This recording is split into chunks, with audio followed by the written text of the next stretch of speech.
Hello दोस्तों, तो देवभूमि ज्ञान दर्शन में आपका बहुत बहुत स्वागत है। तो आज हम देखेंगे आपके रीजनिंग से कुछ प्रश्नों को। तो चलिए स्टार्ट करते हैं। तो जो हमारा पहला प्रश्न है वह है कि 42 छात्रों की एक कक्षा में स्वाति नीचे से 19वें स्थान पे है।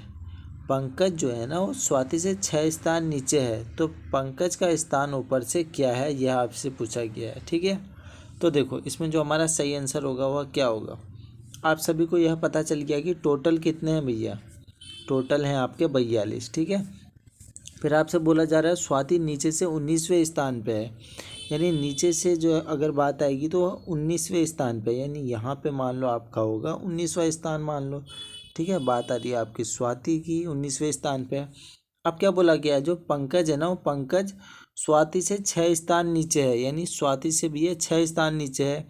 1 2 3 4 5 6, यानी पंकज यहाँ पे होना चाहिए भैया। अब यानी 19 में से 6 घटाओगे तो कितना आएगा भैया, 13, यानी 13वें स्थान पे होगा भैया। लेकिन आप सभी को पता है अगर हम ऐसे कैलकुलेट करते हैं तो हमारा एक बढ़ती आता है, तो इसलिए हम हमेशा -1 कर देते हैं। ठीक है, तो आप 13 में से -1 करोगे तो क्या आ जाएगा भैया। पंकज का अगर मैं बात करूँ नीचे से स्थान कितना आएगा, 13वां आएगा। ठीक है, अगर आप -1 करोगे तो ये हो जाएगा 12वां स्थान। ठीक है, आप सभी को पता है ऐसे आप कैलकुलेट करते हो तो हमारा 2 बार कैलकुलेशन आ जाती है। ठीक है, तो 12वां स्थान आ गया हमारा किसका भैया, पंकज का। अब इसको मिटा देते हैं। ठीक है, टोटल आपका 12वां आ गया। चलो ठीक है, पंकज का कितना आ गया भैया, 12वां स्थान आ गया। ठीक है, अब 12वां स्थान आ गया है पंकज का, तो अब आप सीधे से निकाल दोगे। टोटल 42 हैं, 42 में से भैया पंकज का 12वां है तो -12वां कर दो। कितना आ गया, 2 में से 2 गया तो 0, 4 में से 1 गया तो 3, यानी उसका जो स्थान होगा ना ऊपर से वो कौन सा होगा, 30वां होगा। यानी हमारा ऑप्शन नंबर ए इसमें सही हो जाएगा। ठीक है, ऑप्शन नंबर ए इसमें हमारा बिल्कुल ही सही है। अब बढ़े फिर आगे की ओर।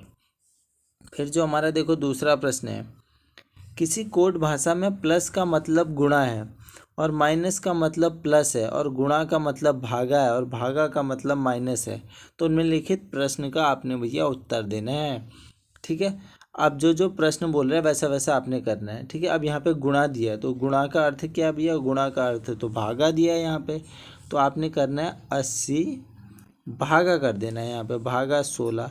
अब यहाँ पे भागा दिया है भैया और भागा का अर्थ क्या है, भागा का अर्थ है आपका माइनस, तो आपने क्या करना है 16 माइनस। ठीक है, इसको अच्छे से लिख दे रहे हैं, 16 माइनस, आपने 16 माइनस कर दिया।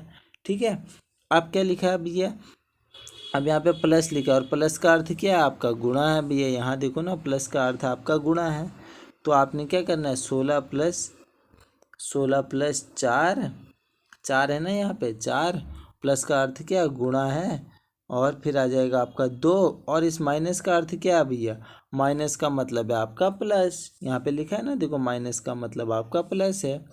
ठीक है, तो आपने माइनस का मतलब कर दिया प्लस। रुको, ये हो गया आपका 16 माइनस 4 गुणा 2 प्लस 8 हो गया। ठीक है, इसे आप समझ गए होगे। अब बढ़ो फिर आगे की ओर, आप बढ़ते हैं। देखो अब इसे आप कैसे निकालोगे, तो 16 में अगर आप भागा दोगे तो क्या आ जाएगा ये आपका। ठीक है, ये क्या आ जाएगा, 16 पंचे 80 होता है ना आपका, तो 16 से कट गया तो यहाँ पे 5 आ गया, 16 पंचे 80। अब ये बचा -4। ठीक है, तो आप -4 ऐसे का ऐसा ही लिख दो। ठीक है, अब ये आ जाएगा आपका, क्या आ जाएगा, गुणा आ जाएगा। ठीक है, गुणा कर दो, आप कितना करोगे भैया, गुणा कर दो 2। ठीक है, और ये +8 आ गया आपका। ठीक है, अब क्या होगा भैया, अब आपने और हल करो फिर इसे। ठीक है ना, और हल करोगे तो फिर गुणा होगी आपकी, भागा आपने कर दिया। ठीक है, भागा के बाद गुणा करोगे। ठीक है, बोर्ड मास अप्लाई करो, तो ये हो जाएगा आपका 5 माइनस 4 दूनी 8 हो जाएगा। ठीक है, माइनस का 8 प्लस 8 हो जाएगा। अब देखो अब सिंपल सी बात है। ठीक है, या तो आप -8 से +8 कर दो, या तो सीधी सी बात है आप 8 में से मतलब -8 में से आप 5 घटाओगे तो कितना आएगा, ये माइनस का ही आएगा ना चिन्ह फिर भी। ठीक है, तो ये आ जाएगा आपका -3 +8। अब इसको घटाओ तो कितना आंसर आ जाएगा भैया आपका। ठीक है, चिन्ह हमेशा बड़े का लगता है, तो आप 8 में से 3 घटाओगे तो क्या आ जाएगा माइनस में से, ये आ जाएगा आपका भैया 5। ठीक है, 5 आपका आंसर आ जाएगा इसमें, 5 इसमें आपका आंसर आ जाएगा। ठीक है, चलो 5 इसमें हमारा आंसर आ गया, ऑप्शन नंबर डी सही हो जाएगा। समझ गए, अब बढ़ें फिर आगे की ओर।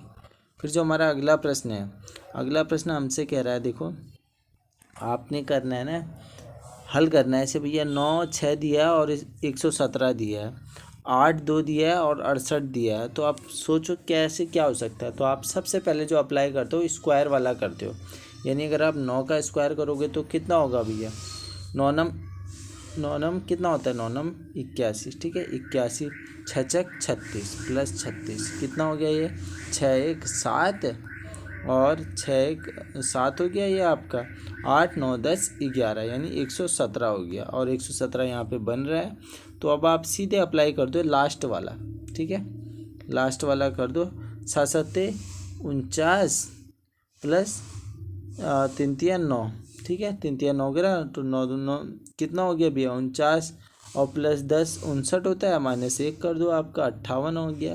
यानी इसमें हमारा 58 बिल्कुल ही सही आंसर है। समझ गए हो ना कैसे आया करके, 58 इसमें हमारा सही आंसर है, यानी ऑप्शन नंबर डी इसमें हमारा सही हो जाएगा। चलो अब बढ़ते हैं आगे की ओर। फिर जो हमारा चौथा प्रश्न है वो है, देखो देश राज्य और शहर दिया है, तो ऐसे प्रश्नों को आप क्या करते हो, ये आपने बना दिया भैया क्या, ये देश बना दिया।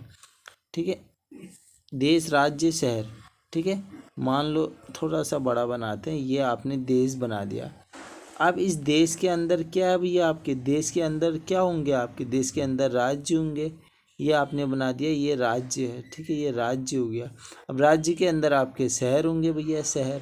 तो ऐसा आपका जहाँ दिखेगा वो आपका आंसर होगा, यानी आपको दिख गया कि ये ऑप्शन नंबर डी में है, दिख रहा है हमें, देश राज्य शहर। सीधा सा लॉजिक है कि देश के अंदर आपके राज्य होंगे और राज्य के अंदर शहर होंगे भैया, यानी ऑप्शन नंबर डी हमारा सही हो जाएगा। अब बढ़ते हैं हमारे 5वें प्रश्न की ओर। तो 5वां प्रश्न देखो हमसे क्या कह रहा है, आपका कथन दिया है सारा गेहूं अनाज है। आपसे बोला गया जो सारा गेहूं है ना वह आपका क्या अनाज है, यानी ये जो गेहूं है आपका, ये गेहूं आपका सारा क्या है भैया, अनाज है। यहाँ पे आपने ये कर दिया अनाज है। ठीक है ना, इसको अनाज कर लो। ठीक है, यहाँ पे अनाज लिख लो, अनाज है। अब बोला गया भैया कुछ गेहूं आपका आटा है, कुछ जो गेहूं है ना, ये जो अंदर का गेहूं है ये कुछ आपका आटा है। तो ये जो हिस्सा आप कर रहे हो ना, ये कुछ वाला हिस्सा है। ठीक है, ये कुछ आपका क्या भैया आटा है। ठीक है, आटा है। अब आटा है, जब गेहूं को आप कुछ कर दिया तो ऑटोमेटिकली जो अनाज है वो भी आपका आटा हो जाएगा, कुछ हिस्सा। ठीक है, अब आप निष्कर्ष में, और निष्कर्ष हमसे क्या कह रहा है, देखो कुछ अनाज आटा है, कुछ अनाज आटा है, क्या कुछ अनाज आटा है, हाँ भैया ये वाला हिस्सा आ रहा है ना, देखो अनाज का आटे में आ रहा है कि नहीं आ रहा है, तो हमारा कुछ हिस्सा है भैया, ये तो हमारा सही हो गया। कुछ आटा गेहूं है, कुछ आटा जो है ना वो गेहूं है क्या, ये देखो यहाँ पे देखो ना, यहाँ पे आ तो रहा है ये, तो ये कुछ आटा आपका गेहूं है, ये भी हमारा बिल्कुल सही हो गया। ठीक है, यानी क्या हो रहा है यहाँ पे, दोनों ही निष्कर्ष हमारे सही हो रहे हैं। ठीक है, दोनों ही निष्कर्ष हमारे सही हो रहे हैं। चलो इसमें हमारा सही आंसर हो जाएगा निष्कर्ष 1 और 2 दोनों आपके सही हैं, दोनों निष्कर्ष ही आपके सही हैं। ठीक है, चलो ऑप्शन नंबर सी सही हो जाएगा। तो आशा करता हूँ इस वीडियो से आपको थोड़ा बहुत ज्ञान प्राप्त हुआ होगा। अगर थोड़ा भी ज्ञान प्राप्त हुआ है तो आप इस वीडियो को लाइक कर देना, शेयर कर देना और कमेंट कर देना। इसी आशा के साथ हम करते हैं वीडियो को यहीं पर समाप्त। चलिए, धन्यवाद।